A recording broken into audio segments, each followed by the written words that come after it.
So yung gamit po natin ngayon class is 2010/2015 na NSCP. Medyo maliit din naman yung kanilang difference. Pero pag sinabi po nating 2001 na NSCP, napakalayo na po ng agwat ng codes nila or niya kung i-compare sa 2010 and 2015. Meron naman din tayong comparison. So next, topic po natin is yung ating moment. Diba? As we all know, pag meron tayong uniformly distributed load, tapos meron tayong simply supported is WL²/8. Diba? Pero take note, yung mga beams po natin dito is continuous. Alam niyo yung continuous? Kanang dili lang good siya isa ka span. Diba? Na atay dalawa ka span, na atay tatlo, na atay upat. So that is continuous. Alangan naman gamitan ani mong theory. Diba? Mag-continuous beam pa kang 3-moment equation. Diba? Tuluto ka technique. Abtan ka ugma. So that's why ang ating NSCP, binigyan na po tayo kaagad ng moment na multiplication. Parang siyang anong tawag ba nito? Pang-multiply sa moment. Parang ganyan. So depende na lang po sa case na ibibigay sa atin for one-way slab. So this is applicable sa one-way slab and I think applicable din to sa ating beam. So, pag sinabing 2-span, so etong figure na to yung gagamitin mo. 'Di ba? So, 2-span, tapos sabi niya is maximum. So, hanapin mo lang sino yung maximum dito. So, makikita natin dito class, we have 3 types of discontinuous end na support. Zoom in ko. Ma-zoom in ba? Ay, ma-zoom in. Very good, no? So, pag discontinuous end, ibig sabihin, wala na siyang kadugtong. No? End na siya ng bahay mo or building mo. So, we have 3 types of discontinuous end. First one is unrestrained. So, para siyang cantilever, pero walang beam sa last part. So, for example, drawing natin. Pag tinawag nating unrestrained, si number 1, meron po tayong beam dito. Meron po tayong beam dito. And syempre, nakapatong si slab. Ayan, ang pangit ng drawing ko. Then, syempre, may column dito. Diba? Ayan. Ayan, may column dito. Ibig sabihin, wala po siyang beam dito sa last part. So, column, beam, and beam, tapos para siyang cantilever. Unrestrained, no? So, sa number 2 naman is spandrel. Same lang po siya kay number 1, pero mas matibay. Ibig sabihin, meron po tayong beam, meron po tayong another beam, 3D ni class Then, may nakapatong, syempre, na slab. Ayan. Tapos, sa last part is meron another beam. No? Parang kinumpleto niya talaga para mas matibay siya. Pero walang column dyan. Yung column lang po natin is andito and andito.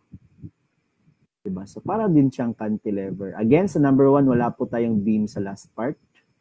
Dito is meron. Then, sa number 3 is may column sa last part. Ibig sabihin, may beam, may column, may beam. Ano yung beam ko? Ayan. May column. Ayan. Then, may nakapatong na slab.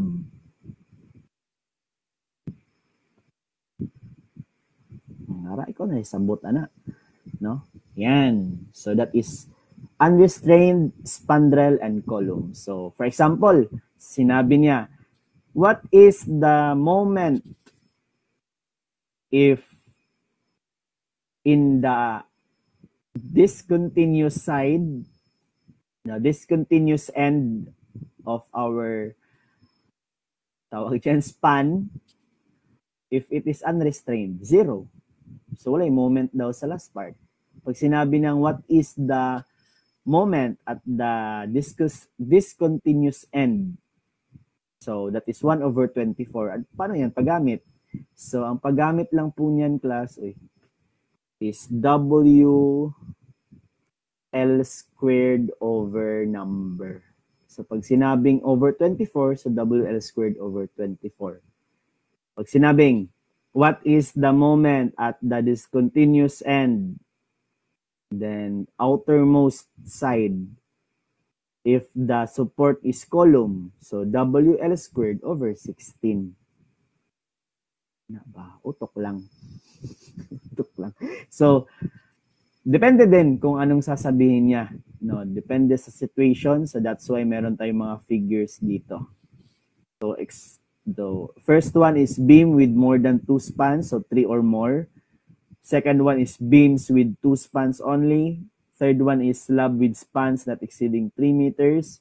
Then letter D is beams in which the sum of column stiffness exceeds the 8 times the sum of beam stiffness of each end of the span. Bahala, good siya. No? Basta sasabihin lang po yan sa problem kung ano yung situation po natin. Ayan. Okay. So proceed tayo. Ayan siya. Next na pag-uusapan po natin is yung height ng ating beam and height ng ating one-way slab.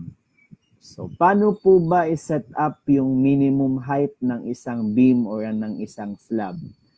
So, this is applicable sa 2001, 2010, and 2015. So, first thing, para malaman mo yung minimum na height ng inyong slab, syempre dapat alam mo yung inyong support.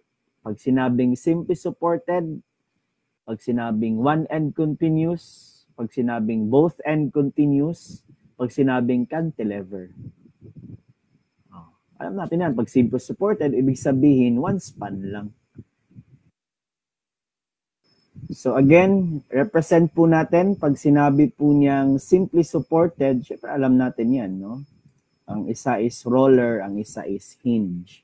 So meron tayong slab, kumbaga, then naka-roller and naka-hinge. Next, how about pag sinabi niyang one and continuous? So for example, for our number 2 and number 3, represent po natin siya. For example, ito yung ating slab. So meron tayong support sa last part, dito na part, dito na part, and dito na part. Ayan. So pag sinabing one and continuous, saan po dito na span? 1, 2, 3. Saan na span dito yung isang side is meron pang another beam na katabi or another span na katabi. Sabi, one end continuous. Ibig sabihin, yung isa is discontinued, dulo na siya. Yung isa is meron pang katabing another span. Yes, how about the others? You can just guess kung hindi ka sure. Yes, pwedeng humabol kahit sinabi na natin yung sagot. Yes, that's correct. Pag sinabing one end continuous, that is for our first span and third span. Bakit? For example, sa ating first span, diba, discontinuous. Dulo na yan, pero dito na side is meron pa siyang kadugtong na another span sa kabila. Then also, our span number 3 is one end continuous kasi syempre, end na dito sa right side, then papunta sa left side, may kadugtong pa siya. So, both span 1 and span 3. Next, what if sinabi niyang both end continuous? Saan kay 1, 2, or 3 yung sinasabing both end continuous?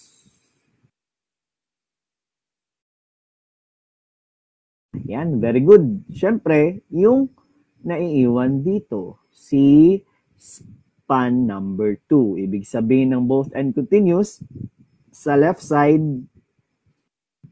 di ba, is mayroon pa siyang kadugtong na another span. Sa right side, also meron din siyang kadugtong.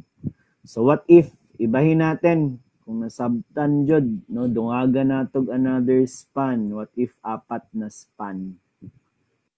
Paki-chat sa ating chat box. Within our span 1, 2, 3, 4, sino dito yung mga one-end continuous?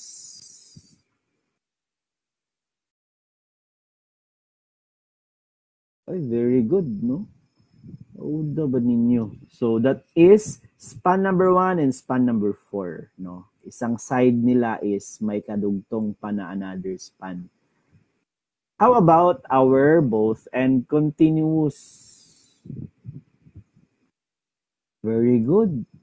That is our span number 2 and span number 3. And next, ito obvious masyado, cantilever, no? Ang cantilever na definition is fixed sa isang side, then overhang. Ibig sabihin, free siya. Ito yung number 4 natin. Ayan, so yan yung unang titingnan ninyo, ano yung ating support and anong klaseng span siya. So pag one way, pag simply supported, our unsupported length divided by 20. Pag one end continuous is unsupported length divided by 24. Pag both ends is unsupported length divided by 28. Then pag cantilever is unsupported length divided by 10. Minimum ni siya na height or thickness ng ating slab. Then, eto naman din yung para kay beam. Pero, pag muna natin yung i-discuss, slab naman din yung topic natin ngayon. Okay? So, another thing that we need to consider in designing, no? So, kapag naman,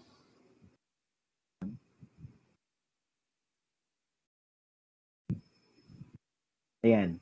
So, kapag naman, indicated na lightweight po yung ginamit na concrete sa pagbuhos, makaka-apekto po yan sa minimum height ng isang slab or beam. So kapag yung ating minimum or yung ating tawag dyan, weight density or mass density of our concrete is from 1.5 to 2,000, dudugtungan po natin yung formula. For example, simply supported siya. Then sinabi niya, lightweight po daw siya. So, ang formula natin is magiging L over 20 multiplied by 1.65 minus 0.0003. Then, kung ano yung binigay na mass density. Example, sinabi niya, the mass density is 1,800. So, 1,8 divided by, ano ba yan? Walang divided by. Times ng diretsyo. Multiplied by 1,8. For example lang that is for lightweight kung ang WC natin is 1,8. Next one, kapag naman binigyan tayo ng Fy, di ba? Fy is the strength of our steel, reinforcing bars. Kapag lesser than or greater than, basta kay hindi siya saktong 415, dudugtungan po natin yung ating formula. For example, sinabi na one-way slab na one end continuous, that is L over 24. Pero sinabi niya, Fy po is 275. So, hindi po siya 415. So, kapag ganyan, dudugtungan natin yung formula natin ng 0.4 plus Fy, which is 275 divided by 700. Okay, last one po. Kapag sinabi pong unsupported length, that is the length of your slab na hindi po siya center to center. So for example lang ito yung slab natin. Binigyan po tayo ng column width na 0.3 meters.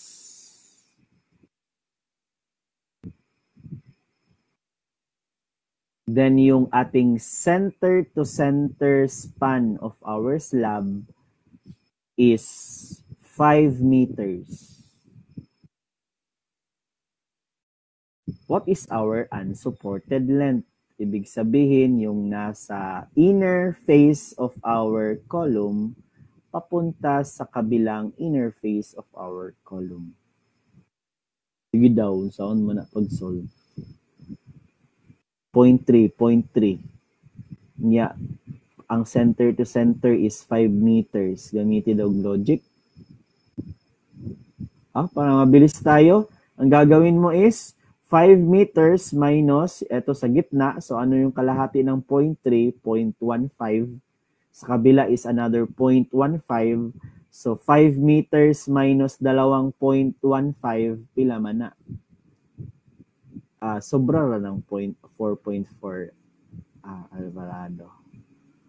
Center to center man ta, dili man ta edge to edge. Sobra po na andales. Again, ang column is 0.3. Ang 5 meters is center to center.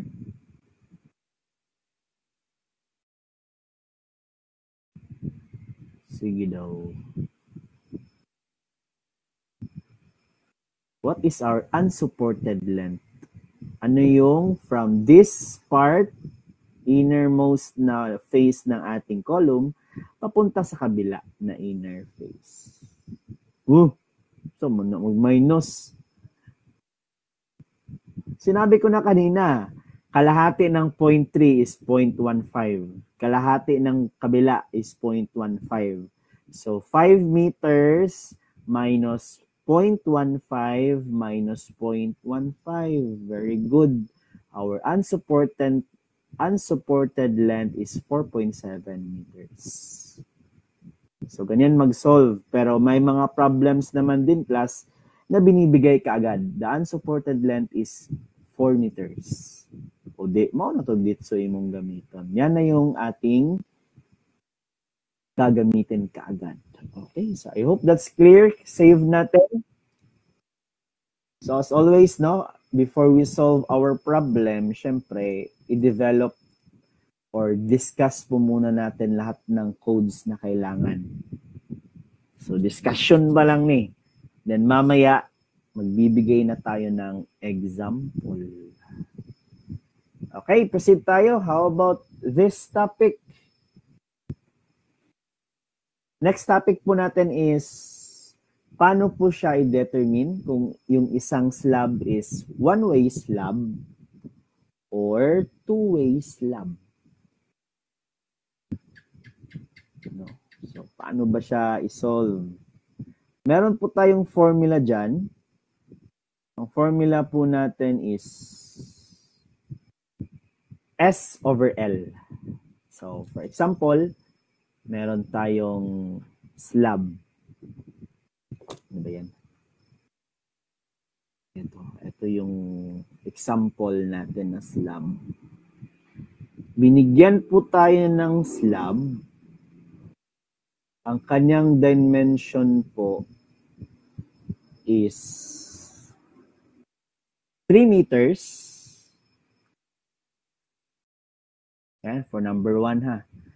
3 meters and yung longer side niya is 5 meters. So sabi dito, one-way slab po kapag yung shorter divided by longer side is lesser than or equal to 0.5. Kapag naman yung shorter side natin divided by longer side is greater than 0.5, that is considered as two-way slab. Mamaya ko na explain ano yung kaibahan nila. Ngayon, turo muna natin kung paano pag-solve kung one-way or two-way. Okay, try natin. So for our first example, 3 meters, 5 meters. So that is S divided by L. Paki-calculator po. What is 3 meters divided by 5? that is equivalent to, yes, pwedeng humabol. That is equivalent to 0.6 na ratio. Ibig sabihin 0.6 is greater than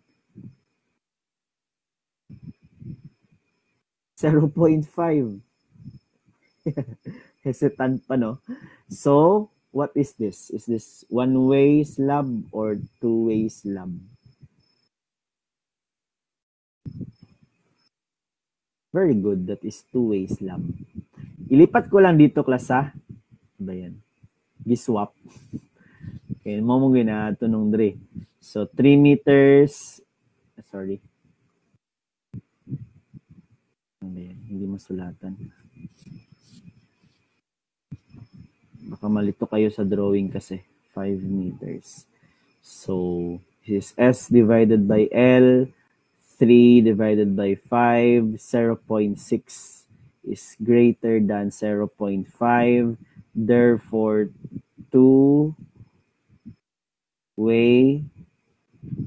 slab. So, dito, erase ko lang siya, ha? So, what if bibigyan po tayo, no? Giswap ko lang siya. What if po bibigyan tayo 3 meters yung short side, yung longer side po natin is 6.5 meters. Solve po natin. That is S over L is equivalent to 3 divided by 6.5. Ilan po yan? 0. Yes, pwedeng humabol. 462. So is it at one-way slab or two-way slab, no? That is lesser than 0.5.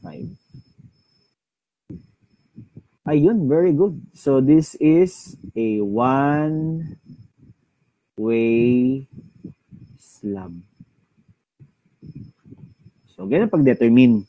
Sir, sa construction, sir, or for designing, ano yung pinakamagandang gamitin sa dalawa? So, yung pinaka-ginagamit po, class, is two-way slab. Kasi siya yung mas effective, siya yung design na efficient. Kasi yung 4 na beam, syempre slab to, nakapatong sa beam. So, yung 4 na beam is nagki-carry ng load sa slab.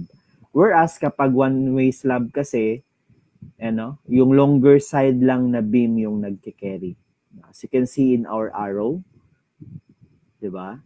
So, ganito kasi class, kapag one-way slab, yung distribution ng loads natin is one-way lang. Ibig sabihin, papunta lang po yung loads natin sa sobrang haba niya, no, walang contribution papunta sa ating shorter side. So, yung loads natin coming from our slab, papunta lang po sa longer side, which is sasaluin ni beam. Whereas, kapag two-way po, no, hindi na pwede siya, rectangular siya. Rectangular naman din to, no, pero greater than 0.5, ibig sabihin is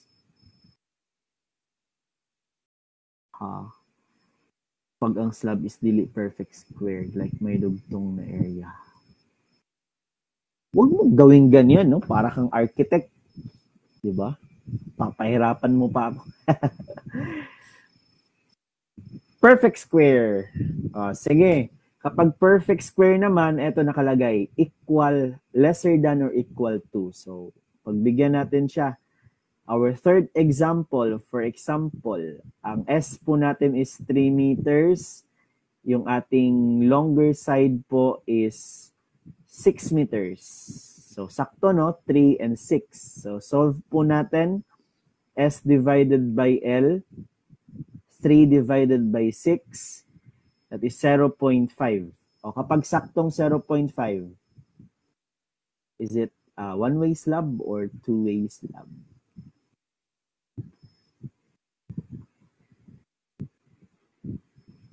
Yes, one-way. Kasi based dito, lesser than or equal to. So, one-way slab. Os. 0.5. 0.5. Tapos pagsulat, no? So that is one-way slab. Ito ba yung tanong mo? Or baka yung gusto mong dugtong is naka-circular. Papahirapan mo pa talaga ako. So again, pag two-way slab naman din po, yung distribution of loads natin is papunta sa shorter side and papunta sa longer side. So ibig sabihin, 'di ba? Ito yung longer side. So magiging parang trapezoidal yung ating pag-contribute sa load. So papunta sa shorter side is triangle. Pero yung papunta sa ating longer side is trapezoidal. So that's why mostly sa ginagamit sa construction and design is two-way slab kasi no, may purpose yung ating apat na beam. Mas efficient siya. So kapag one way, syempre yung load is divided by 2 mo lang. 'Di ba? Dalawang rectangle. Kapag two-way naman, yung ating formula is ito. Ayan siya. Naka 45 degrees kasi siya. Shorter side, longer side. So our W is rho S over 3. Where rho is our floor load.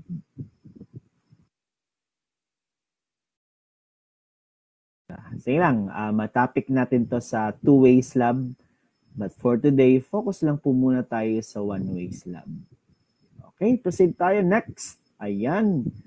Ito na po yung codes na naka-paragraph form kanina. Ginawa po natin siyang step-by-step procedure. Ang kagandahan nito, class, tong formula na nandito sa inyong harapan, magagamit din natin mostly sa ating design of beams. Both sa one-way, both sa singly and doubly. Pero may mga mababago lang, konting mababago, pero marirecycle natin siya. So welcome to our design for reinforcements in slab. So paano po ba i-design yung ating bakal sa one-way slab? So first thing that you need to do is, syempre, kukunin mo yung moment na ultimate na nakapatong sa slab mo. That is our MU. Diba? Saan kukunin si MU, sir? Kanina, na-introduce natin to na drawing. Diba? Or are you? Where is that drawing? Eto, ayan. Diba? WL squared over number. That is our MU. Pag MU, ibig sabihin, ultimate na po yan. No, in-applyan na po siya ng yung 1.2, 1.6 dead load, live load. Ito. Nalagyan na po siya ng load designation. Load designation, no? 1.2 dead load, 1.6 live load. So, may factor of safety na po siya. Ibig sabihin na MU. Okay, so balik. So, again, MU yung kukunin. Depende kung saang part ng slab yung dinedesign mo. Sa dulo ba, sa gitna ba, etc. So, pag makuha mo na siya, class, kukunin po, and first thing na makuha natin sunod ng MU is our RN. Yes, RN stands for resisting moment. So, bakit ko ba siya hinanap talaga? Kasi tanda ko sa board exam namin, tinanong, what is the resisting moment? Hindi mo alam. Sino yung resisting moment dito? Yung RN lang pala. Sayang yung 1 point. So, resisting moment is MU over phi times B times DE. That is effective depth. Ano ba yan? Depth. So, pag-usapan natin yung effective depth, class. Pag tinawag po nating effective depth, that is the depth of your slab, tiktad na lang sa kabila. So, for example, slab natin to, ayan, puputulin ko lang siya ha. So, for example, ito yung rebars natin, no, sa ilalim. Ang effective depth po natin is from the top of your slab papunta po sa ating center of our rebar. That is our DE. Ayan ha. DE is effective depth. Uy, ano ba yung spelling ng depth ko? D-E-P-H, kulang ng A. Ano ba yan? Depth. Ayun, mabash pa tayo niyan. So next is pagkatapos natin kunin si resisting moment, kailangan po nating kunin yung tatlong, actually apat, no? Yung raw. So yung raw class is the relationship of the area of your steel, reinforcing steel to the area of your concrete. Yan yung raw. Area ng steel divided by area of your concrete. So, meron po tayo basically tatlo na raw. Yung raw balance kasi gagamitin sa raw max. So, first raw class is tinatawag na raw actual. So, pag tinawag na raw actual, that is your raw na kailangan mo because of our moment. So, dahil sa moment natin, makukuha natin si Rn natin, substitute natin dito.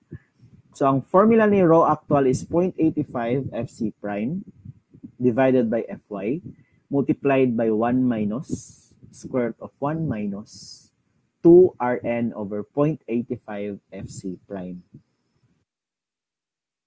So, syempre, kuha mo yan, hindi yan kaagad yung ating sagot. You need to compare that value with our raw minimum and raw maximum. Diba? Syempre, naka-anchor tayo sa NSCP. Sabi ng NSCP, dapat po daw yung raw actual mas malaki sa raw minimum.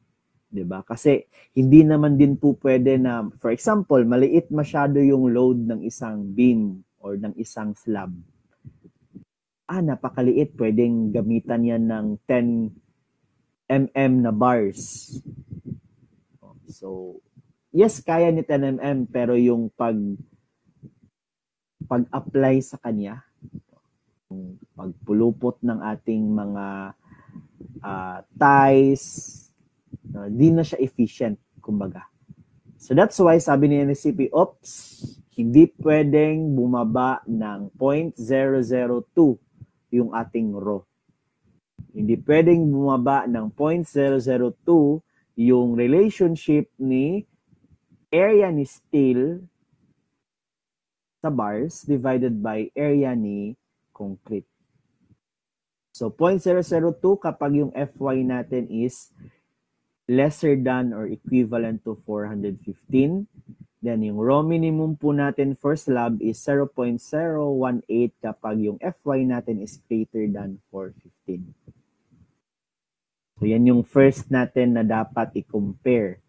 Second one is our raw max, which is 0.75 of our raw balance, which is our raw balance is 0.85 beta Fc prime times 600 divided by Fy times 600 plus Fy. So, paano naman sa raw max, sir? Ano ba dapat ang relationship niya? So, sabi ng NSCP, dapat po mas maliit si raw actual kay raw max. Bakit po ba tayo binigyan ng raw maximum? Kasi kapag wala po tayong limit sa raw relationship ni bakal tsaka ni concrete, baka yung slab mo or beam puro na bakal. Di ba? For example, meron kang beam. Malaki masyado yung moment kasi malaki masyado yung dead load tsaka live load. So, ang ginamit mo sa beam mo is 36 mm, then 10. Di ba? Anong mangyayari sa ating concrete? Wala na. Puros na siya bakal. So that's why sabi ni NSCP, oops, meron tayong limit hanggang dito lang para act as paste pa din yung ating concrete. Hindi na siya puros, hindi siya magiging puro steel. So kapag sa raw minimum, no, mas malaki si raw minimum kay raw actual. So ang gagamitin po natin is raw minimum. Kapag si raw minimum is pag si raw actual is greater than raw minimum, pero mas maliit kay raw maximum, gagamitin po natin is raw actual. Ulitin natin. How about kapag yung raw actual is lesser than, no, mas maliit kay raw minimum, ibig sabihin maliit lang yung load niya, pero maliit na din masyado yung bakal. So susundin po natin si raw minimum. Pero kapag yung raw actual po natin na masosolve is greater than our raw max, ibig sabihin halos bakal na yung nasa ating concrete, hindi po tayo magko-continue. Babalik po tayo sa umpisa. You need to change the dimension of your slab. Ibig sabihin, napakaliit lang ng inyong depth, dapat palakihan mo yung depth mo. Kapag sa beam naman, same pa din, ganito yung concept, palakihan mo yung beam mo.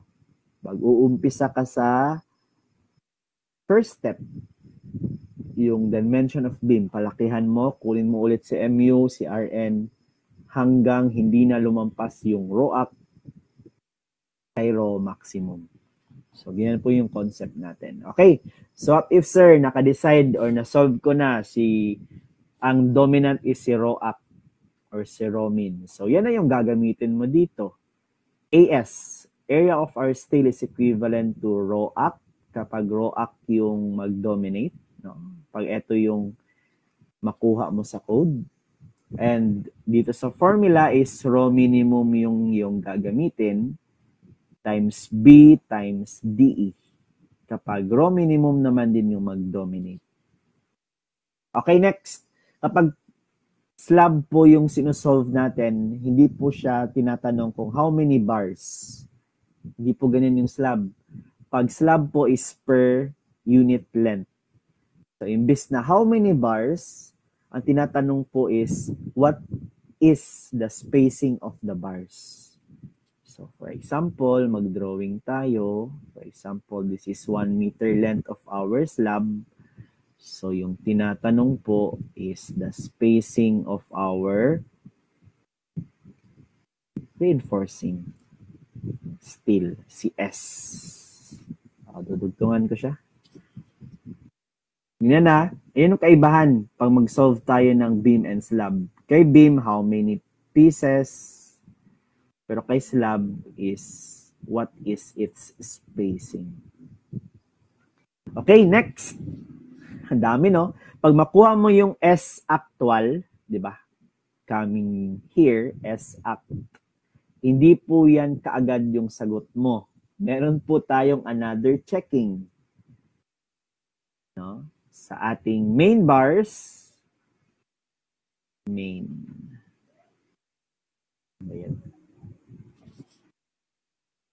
For our main bars.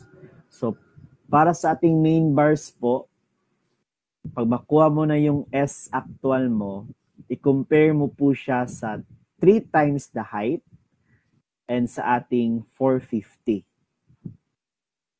Sige, bigyan natin ng example. For example, the total height of our slab is H is 100.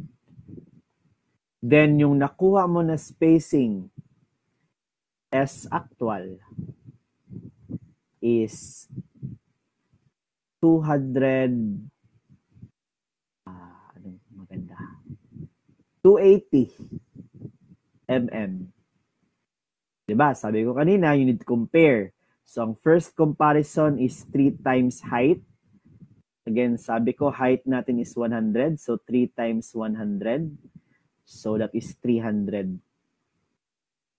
And then yung letter B po natin na comparison is 450. Yan. Sabi niya, maximum spacing according to section 408, 422 shall be lesser. So saan sa tatlo yung gagamitin natin? 280, 300, or 450? Kung naintindihan yung code natin.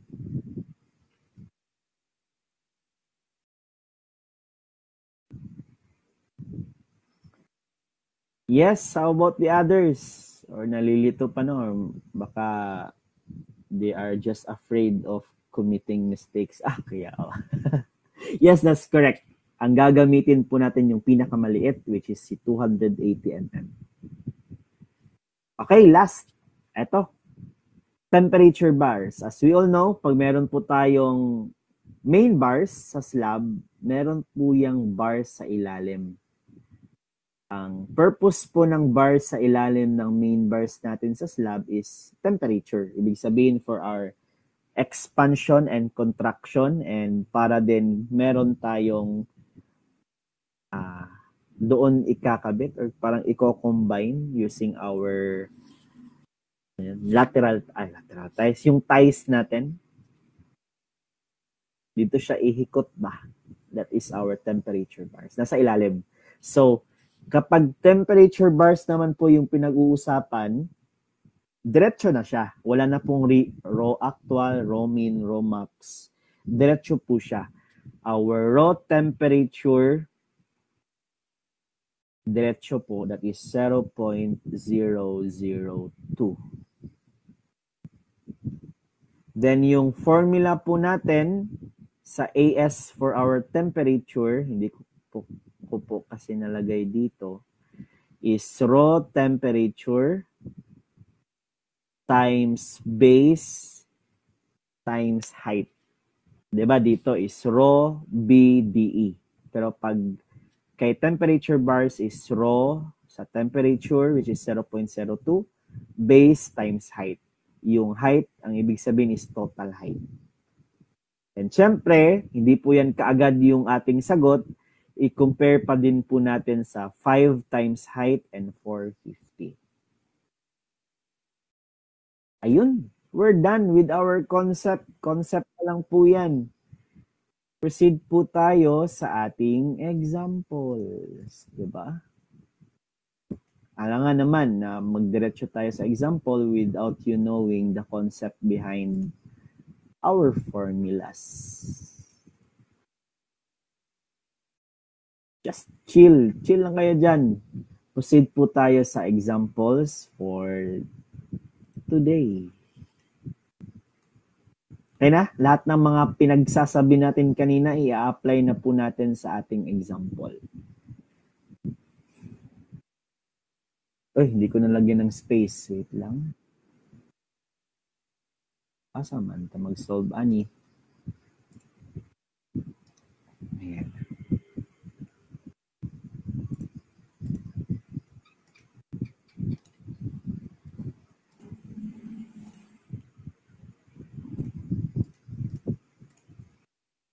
Okay, ito. So, example number 1. Saan yun? Ayun. A two-span continuous one-way slab with clear spans of 4.2 meters. Again, pag sinabing clear span, is yung clear na siya kaagad. Hindi ka na magde-deduct. And is supported on beams 300 mm wide. In addition to its dead weight, the slab carries a live load of 2,500 Pascal. FC prime is 21 megapascal. Fy is 275 megapascal. Unit weight of concrete is 23.5 kilonewton per meter cube. So number 1, determine the minimum depth of slab if deflection is not to be computed following section 409.6 of NSCP. So, ibig sabihin, ito po yung susundin natin for our height. Diba? Kanina, discuss natin yan kanina. Then letter B, determine the total factored uniform load carried by the slab. So, WL squared over number, depende kung ano yung situation natin. Kapag yung slab daw is 150 mm yung height. Then third one, calculate the moment at the most critical section of the slab considering a 1 meter strip if the depth of the slab is 150 mm. So, third one, hinahanap yung moment. Sa number 2 is W pa lang, sorry. Yung WL squared over number is para kay number 3. Kay number 2 is yung ating dead load, live load na combination. Okay, so before we start, ilagay po muna natin sa right side yung mga given. So first one, binigyan po tayo ng live load na 2,500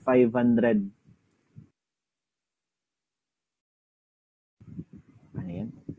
Pascal. Convert natin. That is 2.5 kilopascal. Diba? Pag sinabi natin kilopascal, it is kilonewton per meter square. Next is our dead load. So, we need to compute. Hindi po siya binigay. Alam naman natin yung dead load, no? Yung self-weight. So, next is FC prime. 21 megapascal. Fy is 275 megapascal. Ano pa? Weight density ng concrete, binigyan tayo ng 23.5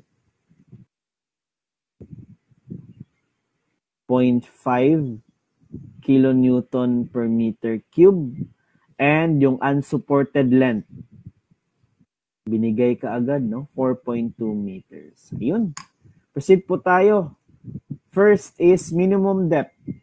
Ito yung ating table. Dito na ako mag-solve. No, letter A. Sige, if you were listening kanina, ano yung clue natin dito? At two-span, continuous one-way slab. So, two-span siya. So, parang ganito, no? Yung kanyang figure. Hindi ko na i-drawing, ha? Ito, two-span. Anong dapat nating gagawin, no? Kung simply supported, one end or both ends. Or cantilever. Kindly type sa ating chat box. Is it number 1, number 2, number 3, number 4? Kapag tinawag na two spans.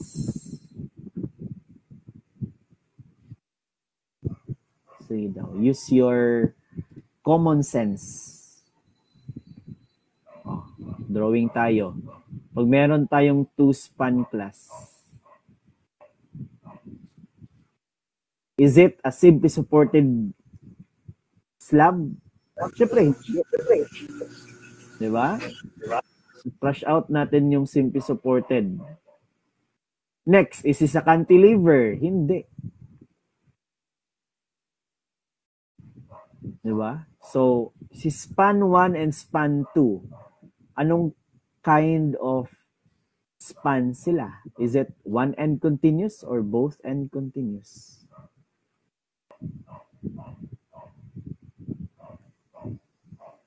Ay, sagot na pala yan. Yes.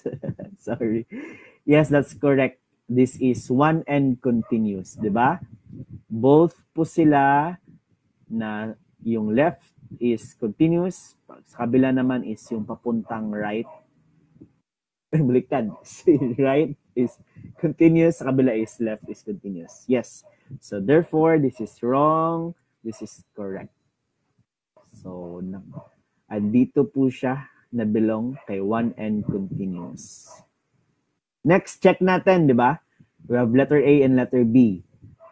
Binigyan ba tayo ng weight density? Yes po, pero standard po siya. Hindi po siya lightweight. 23.5 naka-kilonewton. Try to change it into kilogram. Wag na. Magsasayang ka lang ng oras. Hindi po yan siya lightweight. Pag 23.5, malaki po yan, hindi po yan lightweight.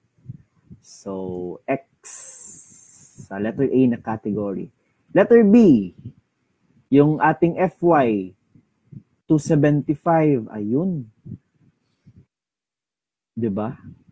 Pag yung FY po daw natin is, nagay ko, FY natin is not 415, which is 275. So, dudugtungan natin yung ating formula ng 0.4 plus FY over 700. So, yung gagamitin natin na formula dito is L over 24 multiplied by 0.4 plus Fy over 700. So, ganyan mag-check ng code. Step by step. No? Step by the step ba? So, proceed tayo. Next is substitute our given. So, binigyan po tayo ng unsupported length na 4.2. So, gagawin ko po siyang millimeters para yung sagot din po natin is in millimeter. Divided by 24.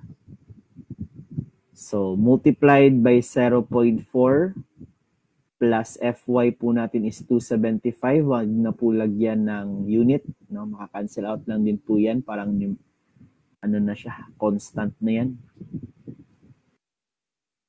Empirical yung tawag sa ganyang formula na walang unit, tanggalin mo lang kaagad. So, what is our minimum height for this slab in this condition?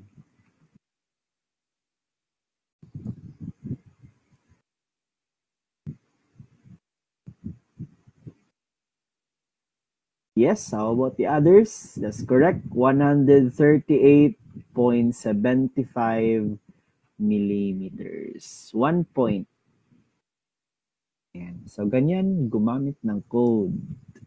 Save ko muna. Baka mawala. And then, proceed tayo kay letter B. Pwedeng humabol pag-type para may participation. Okay, next. Letter B. Determine the total factored uniform load carried by the slab per 1 meter strip if the depth of the slab is 150 mm. So again, letter B po tayo. Ano yung hinahanap? Yung total factored uniform load. Ibig sabihin yung WU. So, lagay lang po natin, letter B. WU. So, factored load po natin, ang given is dead load tsaka live load. So, yung gagamitin po natin again is 2015 NSCP. The load combination is 1.2 dead load plus 1.6 live load. Kapag 2001 naman class, halata niyan ninyo kasi yung gamit is 1.4 dead load, 1.7 live load.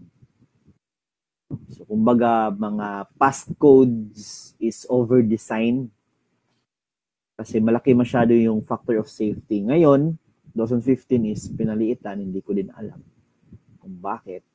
So, ginawang 1.2 imbes na 1.4. Sa live load is ginawang 1.6 imbes na 1.7. So, kapag mag-scan kayo ng mga past na books, no, mga outdated na books, yan yung makikita ninyo. 1.4, 1.7. Okay, so proceed tayo. WU yung hinahanap natin, load pa lang siya. So, proceed tayo sa dead load. Ang binigay po sa dead load is weight density ng concrete, di ba? So, multiply mo lang po sa area. So, weight density of concrete times height. Then, sabi po sa instruction dito is per 1 meter strip tayo ng ating slab. So, height times base, which is 1 meter. Diba? Yung original po ng base ng ating slab is eto, 4.2. Pero gusto kasi niya ang pag-solve is per 1 meter strip. So, hindi ko gagamitin si 4.2 imbis na 1 meter yung gagamitin ko. Okay, plus. 1.6 live load. So, substitute lang po natin. 1.2 weight density of concrete is 23.5 kilonewton per meter cube. Binigay po yan. Height natin. Ano yung height natin? Ayan, 150. So, nakasolve tayo ng 138 pero hindi po yan yung gagamitin natin kasi binigyan tayo ng 150.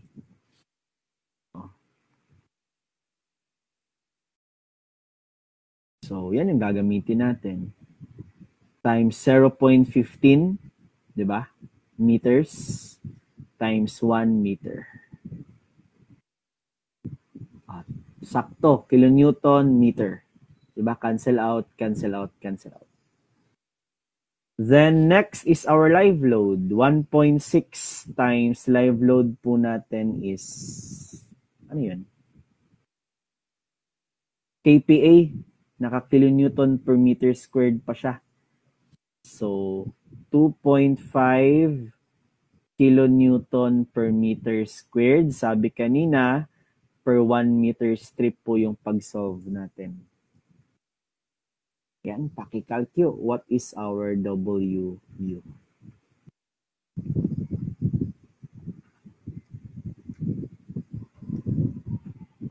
Tama, di ba? Kilonewton per meter. Yan, cancel out, cancel out. Yes, that's correct. Yes, pwedeng humabol. 8.23 o 230 kilonewton per meter. That is our, tawag sa kanya, total factored uniform load. Ayun. And last one for this problem. Calculate the moment at the most critical section of the slab. So pag tinawag na most critical section, then sabi din po niya kanina is 2 span. So, di ba, ito yung figure natin kanina. May 3 span, may 2 span, may 4 span. So, ito yung gagamitin natin na figure. Then, hindi naman din sinabi kung may column ba or wala. So, pag ganyan class, let us assume na may column. So, kinumpleto ko lang, di ba? 1/9, 1/9, 1/9. So, ito po yung gagamitin natin with column.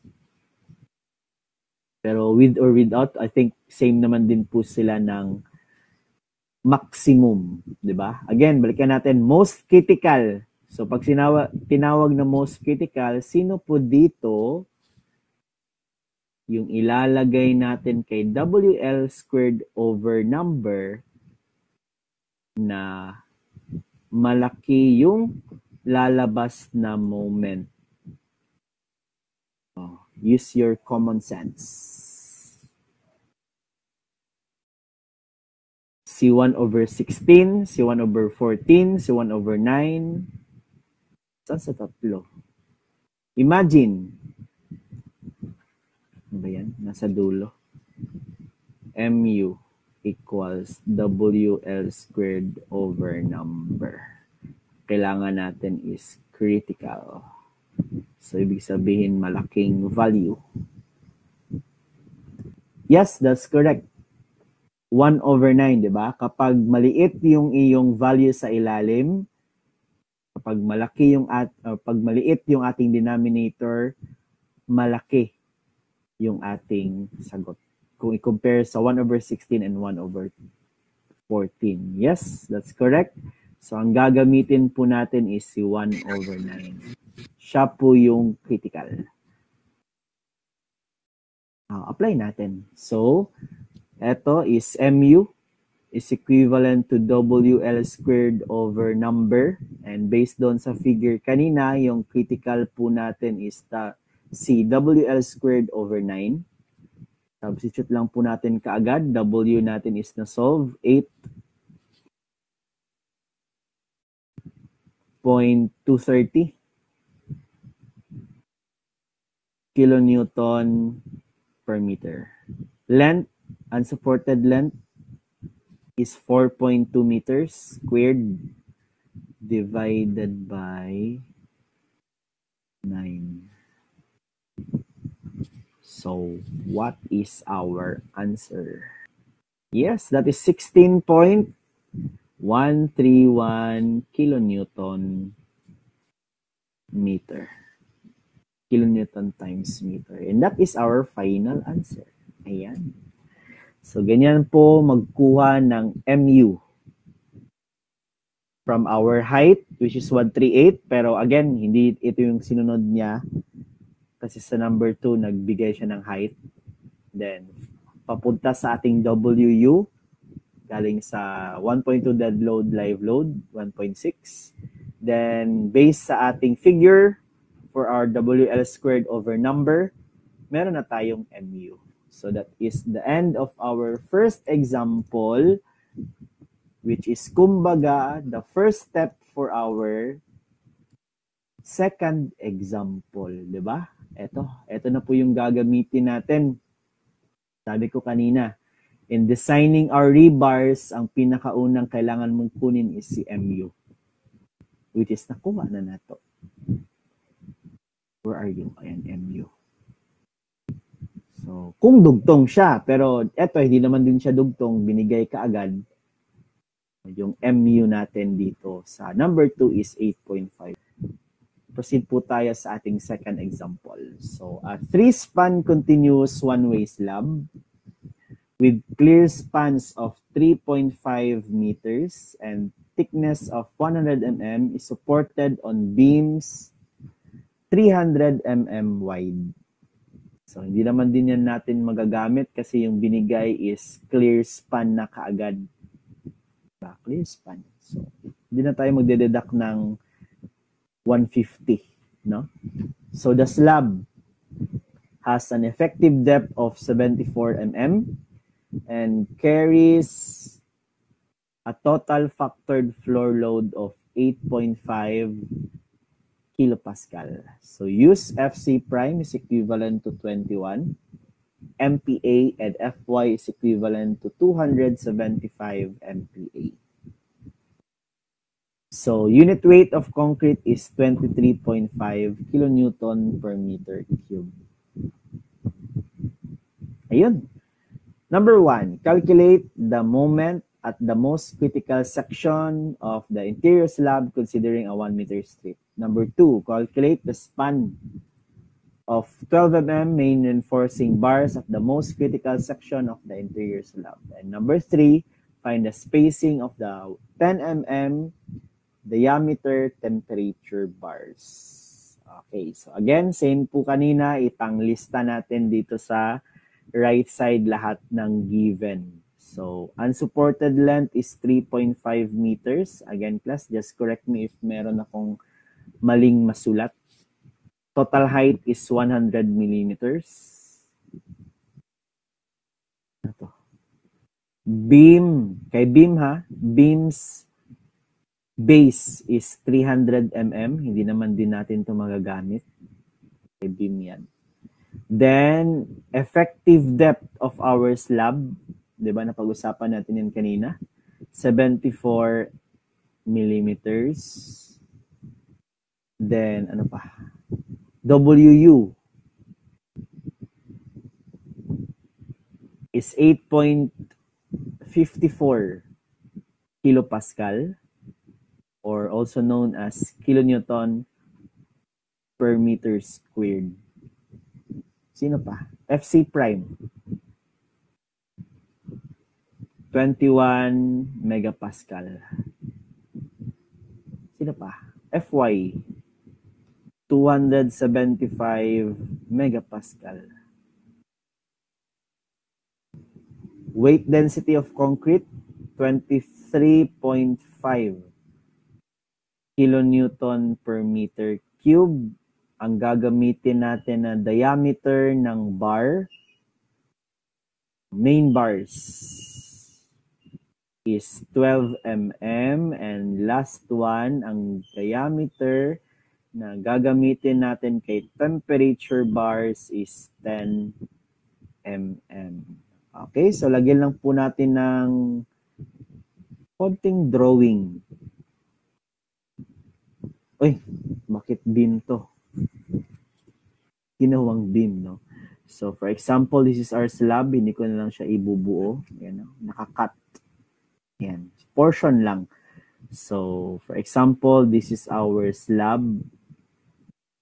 Ayan. Pag tinawag po nating effective depth is from the top of our slab papunta sa middle of our main bars. That is our DE,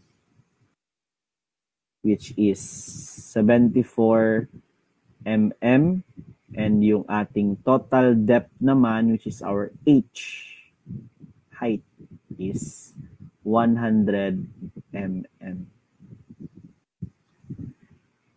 Okay, let's start with our solution. So, first thing, binigyan tayo ng WU. I-convert or ipaprocess po natin siya. Dapat po gagawin natin siyang moment. So, for number 1, MU is equivalent to WL squared over number. Depende sa situation. So, tingnan natin ano ba yung situation dito. 3-span continuous. So, drawing natin, kumbaga. 1. Medyo mahaba.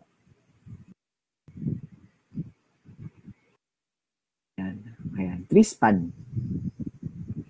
Tapos, yung kailangan natin is most critical section. Diba? So, 3-span, meron tayong figure yan kanina. Ayan. Sir, 2-span lang yan. Siyempre, 3 or more mana. So, pwede man mo sumpayan. Diba? As you can see, continue siya, kinat lang. So, ayan. Continue lang po natin siya. Ayan pala. Ayan. So, same kanina. Same dito sa kabila. I-mirror mo lang siya. 1/16. So, this is also 1/16. 1/14 yung nasa gitna. 1/14. No? Kasi same sila, discontinuous. 1/10. So, this is also 1/10. So, parang mirrored lang siya. So, again, same pa din. Pag hindi sinabi, automatic column po yung ating discontinuous end.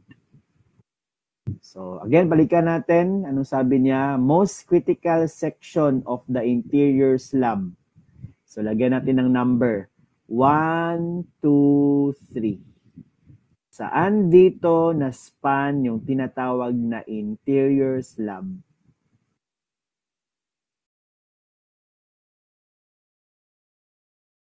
From the word interior. Yes, that's correct. Oh, pwedeng humabol. This is our interior slab.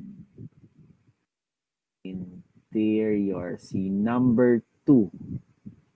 Span. So, based sa ating drawing kanina, ayan, disregard natin yung dalawang end na span. Focus tayo sa interior span. Interior span. So, based on our values, we have 1/11, 1/16, 1/11. Sino dyan yung ating critical? WL squared over number. Sino yung gagamitin natin kapag tinawag na critical? Yung mas maliit ang denominator. Very good. So, we will be using this moment na multiplier. So, WL squared over 11 po yung gagamitin natin. Okay, apply natin siya. WL squared over 11. Substitute po natin yung W. Where are you? 8.54. Kilonewton per meters. Meter lang. Meter square. Anong sabi niya? Per 1 meter strip? Sige. So, dadagdagan po natin per 1 meter strip dapat. Dito nilagdagan ko ba? Okay. Natanggalan na siya dito na part pa lang. So, dito, per 1 meter strip. Then, length. Yung length natin. Unsupported length. Ayan. 3.5 meters. squared divided by 11. Paki-calculator po, what is our MU?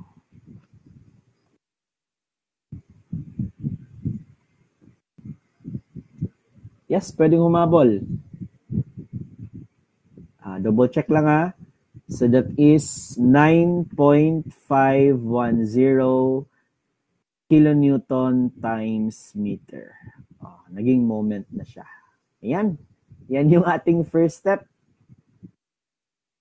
Moment. That is our final answer. Which is our first step for our designing of rebars. Number 2, ano yung hinahanap? Spacing. So kapag hinahanap yung spacing, ito yung formula natin. No? Diniscuss natin to kanina. Dadaanan natin to lahat papunta kay S. Okay, sige, daanan natin. So nakuha na po natin si MU. Gagamitin po natin yung Rn equals MU over phi BDE squared. Take note, moment po yung sinusolve natin. So 0.9 yung gagamitin natin kay phi. Okay, sulat ko lang yung formula for Rn.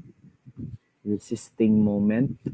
Rn is equivalent to MU divided by phi times B effective depth squared. Substitute natin 9.510 kilonewton times meter. Then that is divided by phi is 0.9 pag moment. Base po natin is per 1 meter strip. Diba? So 1,000 mm. Kuha ba? Base is 1 meter. Imbes na 3.5 kasi kabuuhan yan. Then effective depth natin, binigyan po tayo kanina. 74 mm. And as you can see, mali po or hindi pa po sakto yung ating units.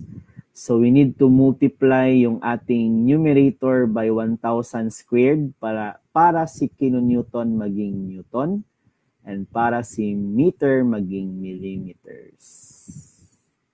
Yan, units by units. Cancel out, cancel out. So what is our Rn?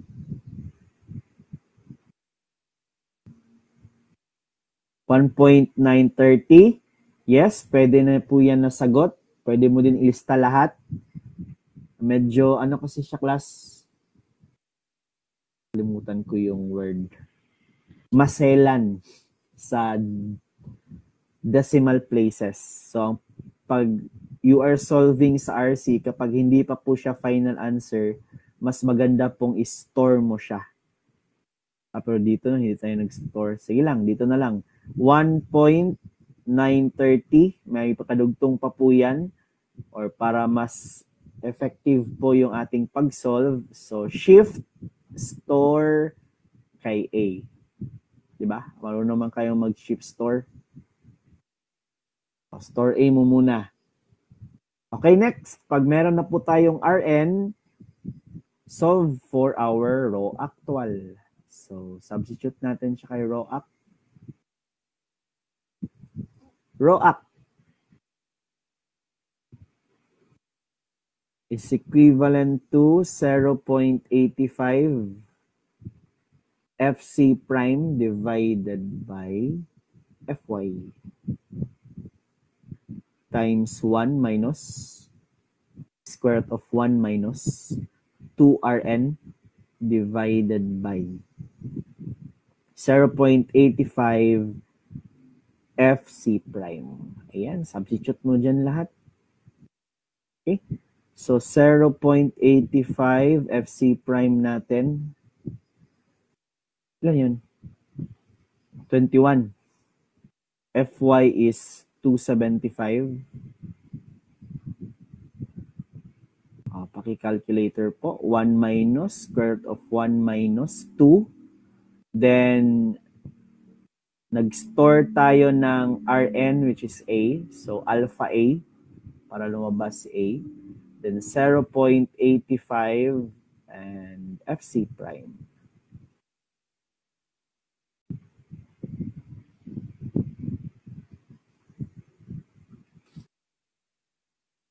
$275. Ay, hindi. 21. Ayan. So, what is our raw actual?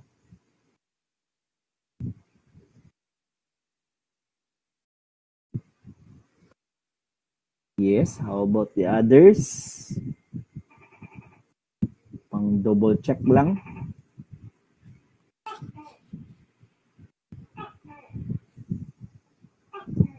Ayan, that's correct. 0.007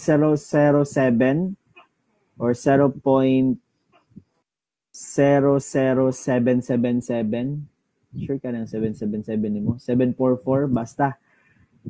Pinakamabisang gawin mo is store. Store natin siya kay B. So, shift store B.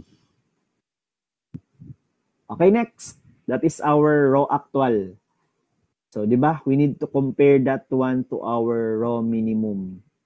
So, raw minimum po natin, based sa ating code po kanina, pag ang FY is lesser than 415, which is yung FY po natin is 275. So, less than siya. So, raw minimum po natin is 0.002 because FY po natin is equivalent to 275. Ayan, raw minimum, raw actual. So, compare natin. Raw actual is greater than raw minimum. So, kapag mag-solve tayo class sa quiz or exam, kapag yung raw actual is lesser than, mas maliit siya kay raw minimum, stop ka na. Huwag na. No? Stop ka na. Gagamitin mo na kaagad yung raw minimum.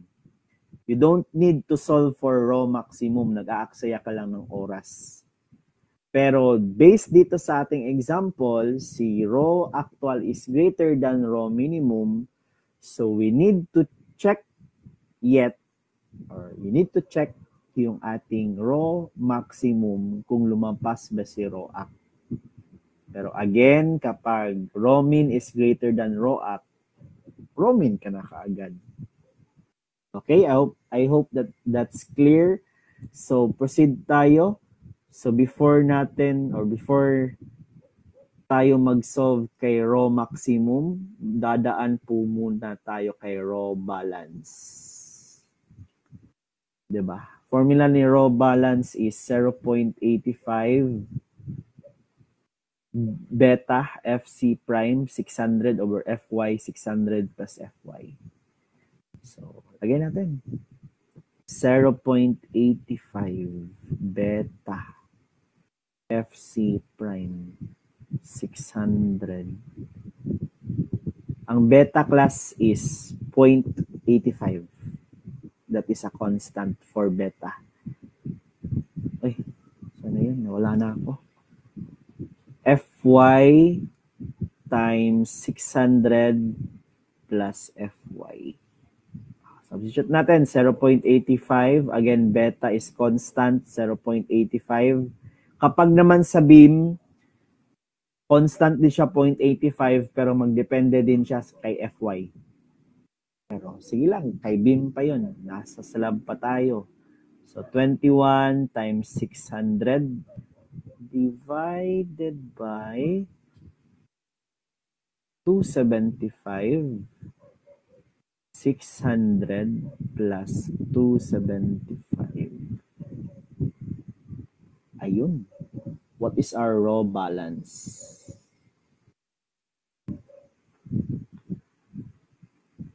Oh, grabe naman si Amis, no? Gikumpleto gid natong raw actual. Mura magkagnay kasuko.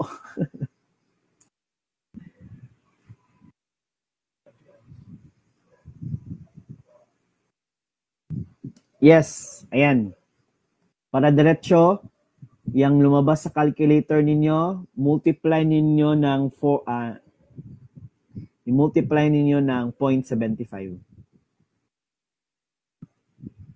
Di ba? Kasi rho max is equivalent to 0.75 of rho balance. So, rekta na yan, no? So, rho balance, ano yun? Sinabi niyo? 0.0378. Pero, multiply mo kaagad kay 0.75. What is our rho max? 0.0284. 0.0284. Okay, so compare na natin. No, if ROAC blanco, baliktad. If min blanco, ROAC blanco, max. Diba? Rho min natin is 0.002.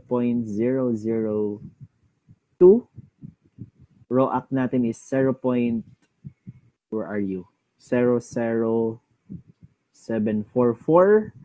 Rho max is 0.0284. So, ROAC po natin is greater than rho min. Tama. So, use ROAC. Pero compare natin kay rho max, ROAC is lesser than our rho max. So, therefore, paki-chat sa ating chat box, sino sa tatlong rho yung gagamitin natin? Rho min, type na lang min, max, or act. Yes, based on our code. Yan, tatlo yan. Rho act, rho min, redesign. Uy, sa awa ng Diyos, hindi siya redesign. No? Kapag redesign class, for example lang ha, pag redesign, ibig sabihin yung ating, redesign mo siya. Yung ating depth, no, yung total height na 100, gagamin mo 150 or 200. Ibig sabihin, manipis masyado yung inyong slab. Pero awa ng Diyos, ROAC yung ating gagamitin. Okay, so let us proceed. Save ko muna siguro. I will just continue it sa another slide.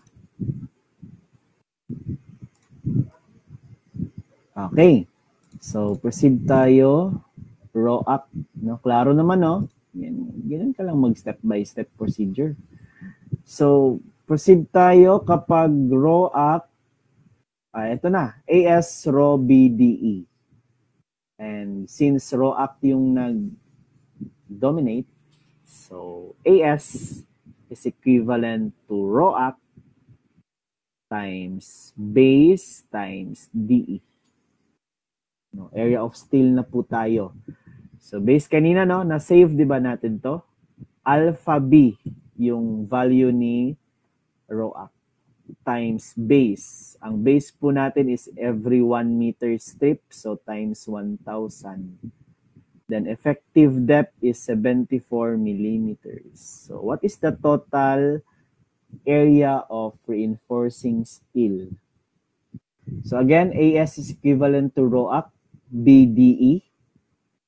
So na-save po natin kanina si ROAC, which is alpha B times 1,000, which is our base, di ba? Per 1 meter strip, then effective depth is 74. So what is our area of steel in millimeters squared? Yes, so what the others? Ayan, very good. Pwedeng humabol kahit na nasulat na.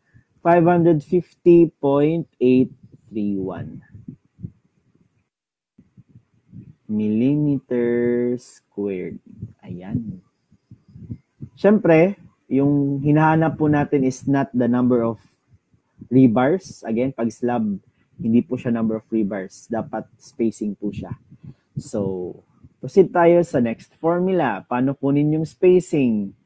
Spacing actual is equivalent to area ng ating bar divided by area ng steel. So, ibig sabihin ng area ng bar ito is 1 bar. Isang bar.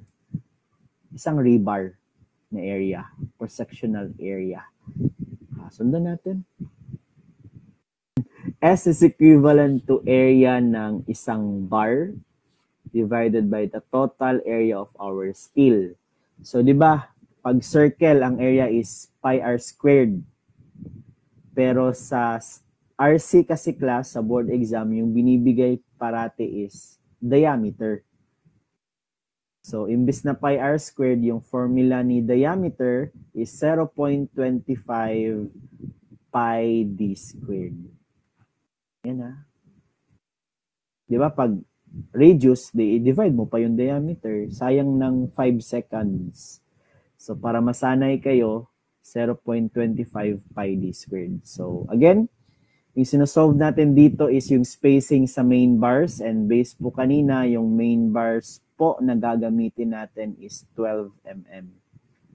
So, 0.25 pi 12 squared divided by 550.831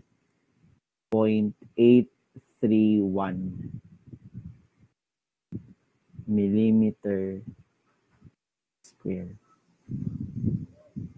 Millimeter square.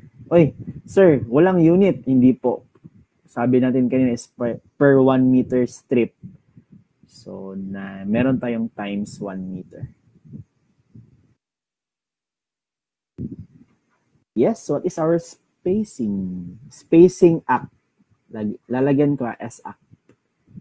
Diba? Kasi meron tayong pang-checking sa spacing mamaya. Yes, that's correct. 0.205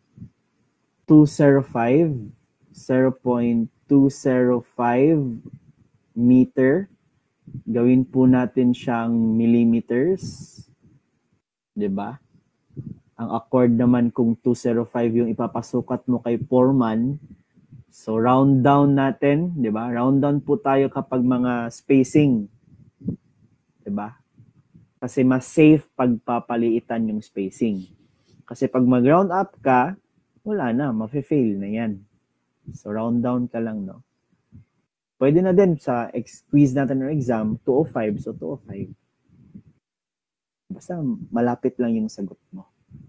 So this is our S actual. Okay, next. This is not our final answer. We need to compare that one to our letter A. No? Our S theoretical is 3H. What is our height? 100 mm. So what is 3 times 100? Obviously, that is 300 mm. And i-compare din po natin siya kay letter B. Minimum is 450 mm. Okay, pakisagot sa ating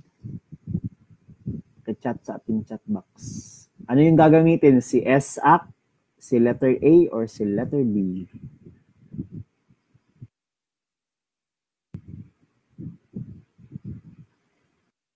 No? Ito siya. Minimum. Lesser. S act 3H 450. Yes, that's correct.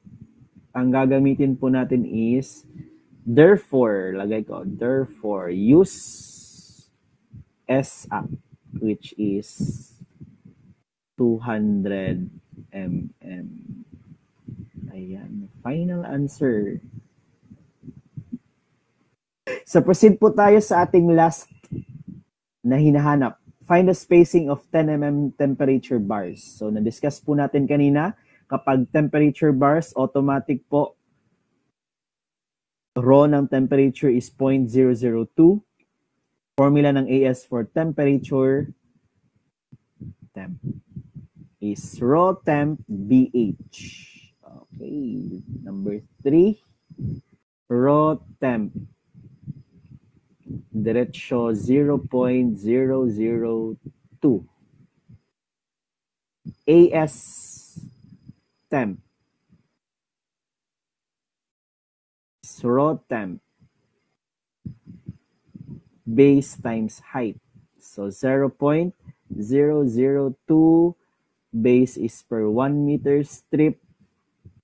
Height is 100 millimeters. So what is our AS temperature?